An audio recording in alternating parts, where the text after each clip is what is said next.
Hi dears, അസ്സാം വലൈക്കും. നമ്മുടെ പുതിയൊരു വീഡിയോയിലേക്ക് എല്ലാവർക്കും സ്വാഗതം. അപ്പോൾ ഇന്നൊരു സിമ്പിൾ റെസിപ്പി ആയിട്ടാണ് വന്നിട്ടുള്ളത്. നമ്മുടെ വീട്ടിൽ റവയും കസ്റ്റാർഡ് പൗഡറും ഉണ്ടെങ്കിൽ നിങ്ങൾക്ക് എല്ലാവർക്കും ഇത് തയ്യാറാക്കാവുന്നതേ ഉള്ളൂ. പെട്ടെന്ന് തന്നെ തയ്യാറാക്കാം. നമുക്ക് ചായക്കടിയൊക്കെ ആയിട്ട് യൂസ് ചെയ്യാം കേട്ടോ. അപ്പോൾ കുട്ടികൾക്കൊക്കെ ഇഷ്ടമാവും. എല്ലാവരും ഒന്ന് ട്രൈ ചെയ്ത് നോക്കുക. അതിന് വേണ്ടിയിട്ട് 1 കപ്പ് പാലൊന്ന് തിളപ്പിച്ചെടുക്കുകയാണ്. അത് തിള വരുന്ന സമയം കൊണ്ട് നമുക്ക് 2 ടേബിൾ സ്പൂൺ കസ്റ്റാർഡ് പൗഡർ ഒന്ന് കലക്കിയെടുക്കുക. കുറച്ച് വെള്ളം ഉപയോഗിച്ചിട്ട് കലക്കിയെടുത്താൽ മതി, കട്ടകളൊന്നും ഇല്ലാതെ കിട്ടാൻ വേണ്ടിയിട്ടാണ്. അപ്പോഴേക്കും പാല് തിളച്ച് വരുന്നുണ്ട്. അപ്പോൾ അതിലേക്ക് 2 ടേബിൾ സ്പൂൺ പഞ്ചസാര ചേർത്ത് കൊടുക്കുക. എന്നിട്ട് ഒന്ന് മിക്സ് ചെയ്തതിന് ശേഷം നമ്മുടെ കസ്റ്റാർഡ് മിക്സും കൂടെ ചേർത്തിട്ട് ഒന്ന് കുറുകി വരുമല്ലോ, അത് കട്ടകളൊന്നും ഇല്ലാതെ ഒരു വിസ്ക് ഉപയോഗിച്ചിട്ട് ഇളക്കി കൊടുക്കട്ടോ. അപ്പം നമ്മുടെ ചാനൽ ആദ്യമായിട്ട് കാണുന്നവരുണ്ടെങ്കിൽ വീഡിയോസ് ഇഷ്ടമുണ്ടെങ്കിൽ നിങ്ങളൊന്ന് സബ്സ്ക്രൈബ് ചെയ്യണേ. വീഡിയോസൊക്കെ ഇഷ്ടമാണെങ്കിൽ ഒന്ന് ലൈക്ക് ചെയ്യുക. സജഷൻസും അഭിപ്രായങ്ങളും ഒക്കെ കമൻറ്റ് ബോക്സിലൂടെ അറിയിക്കുക കേട്ടോ. അപ്പോൾ സബ്സ്ക്രൈബ് ചെയ്യാതെ കാണുന്നവരുണ്ടെങ്കിൽ ഒന്ന് സബ്സ്ക്രൈബ് ചെയ്യട്ടോ.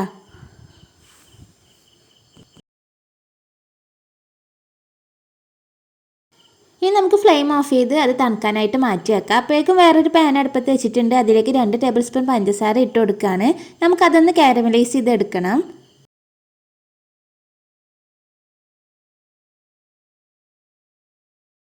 ഇപ്പോൾ പഞ്ചസാരയ്ക്ക് മെൽറ്റായി വരുന്നുണ്ട്. നന്നായിട്ട് മെൽറ്റ് ആവട്ടെ, കരിഞ്ഞു പോകണ്ട കേട്ടോ. മീഡിയം ഫ്ലെയിമിൽ ഇട്ടിട്ട് ചെയ്താൽ മതി. എന്നിട്ട് അതിലേക്ക് 1 ടീസ്പൂൺ നെയ്യ് ഒന്ന് ചേർത്ത് കൊടുക്കുകയാണ്. എന്നിട്ടൊന്ന് മിക്സ് ചെയ്തെടുക്കുക.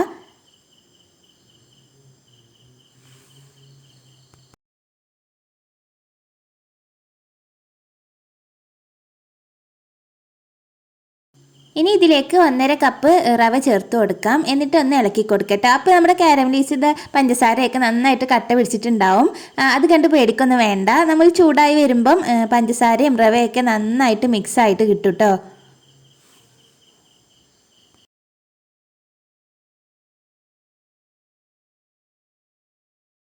ഇതപ്പോൾ നമ്മുടെ മിക്സൊക്കെ നന്നായിട്ട് കമ്പൈൻ ചെയ്ത് വന്നിട്ടുണ്ട്. ഇനി ഇതിലേക്ക് 1.5 കപ്പ് റവയിലോട്ട് 3 കപ്പ് വെള്ളമാണ് ചേർത്ത് കൊടുക്കുന്നത്. ഇനി റവയൊക്കെ നന്നായിട്ട് വെന്ത് വരട്ടെ, നന്നായിട്ട് കുറുകി വരട്ടെ. അതുവരെ ഇളക്കി കൊടുക്കുക. മീഡിയം ഫ്ലെയിമിലിട്ടിട്ടോ ഹൈ ഫ്ലെയിമിലിട്ടിട്ടോ ഒക്കെ ചെയ്തെടുക്കട്ടോ.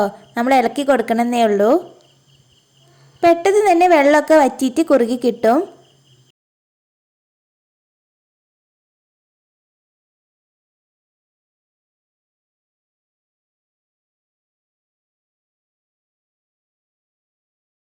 അപ്പോൾ വെള്ളമൊക്കെ വറ്റിയിട്ട് നന്നായിട്ട് കുറുകി കിട്ടിയിട്ടുണ്ട്. ഈ ഒരു സ്റ്റേജിൽ 1 ടീസ്പൂൺ നെയ്യും കൂടെ ചേർത്ത് കൊടുക്കുക. എന്നിട്ടൊന്ന് നന്നായിട്ട് മിക്സ് ചെയ്യുക. അപ്പോൾ നമുക്ക് പാനിൽ നിന്നൊക്കെ വിട്ടിട്ട് നല്ലൊരു പരുവത്തിൽ തന്നെ കിട്ടും കേട്ടോ.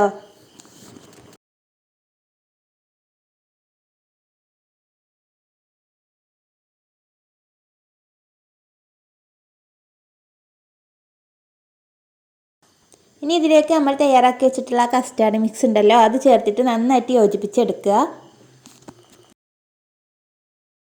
ഇപ്പോൾ ഒന്നും നമ്മൾ ഫ്ലെയിം ഓഫ് ആക്കിയിട്ടില്ല കേട്ടോ. ഫ്ലെയിം ഓണായി തന്നെയാണ് ഇരിക്കുന്നത്. മീഡിയം ഫ്ലെയിമിലിട്ടിട്ടാണ് ഇതെല്ലാം ചെയ്തെടുക്കുന്നത്.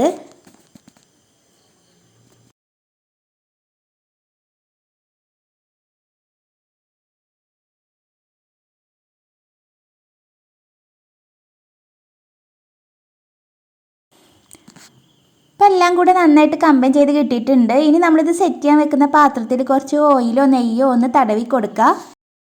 എന്നിട്ട് ചൂടോട് കൂടി തന്നെ നമ്മൾ ഉണ്ടാക്കി വെച്ചിട്ടുള്ള വിഭവം ഉണ്ടല്ലോ ഈ പാത്രത്തിലേക്ക് മാറ്റുക.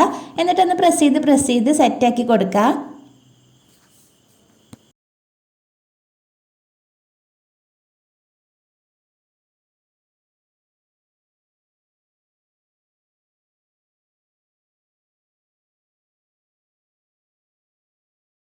ഇതാ അപ്പോൾ ലെവൽ ചെയ്തെടുത്തിട്ടുണ്ട്. ഇത് തണുക്കാൻ വേണ്ടിയിട്ട് മാറ്റി വെക്കട്ടോ. ഫ്രിഡ്ജിലൊന്നും വെക്കണ്ട. ഇതിപ്പോൾ നന്നായിട്ട് തണുത്തതിന് ശേഷം ഒന്ന് ഡിമോൾഡ് ചെയ്തെടുക്കുകയാണ്. സൈഡൊന്ന് ഇങ്ങനെ സ്പാച്ചിൽ കൊണ്ട് വിരിച്ചു കൊടുക്കുക. എന്നിട്ടൊരു പാത്രത്തിലേക്ക് നമുക്കത് മാറ്റാം. ഇതാ നമ്മുടെ പലഹാരം ഇപ്പോൾ റെഡി ആയിട്ടുണ്ട് കേട്ടോ. എല്ലാവരും ഒന്ന് ട്രൈ ചെയ്ത് നോക്കണേ. കുട്ടികൾക്കൊക്കെ ഒരുപാട് ഇഷ്ടമാവും.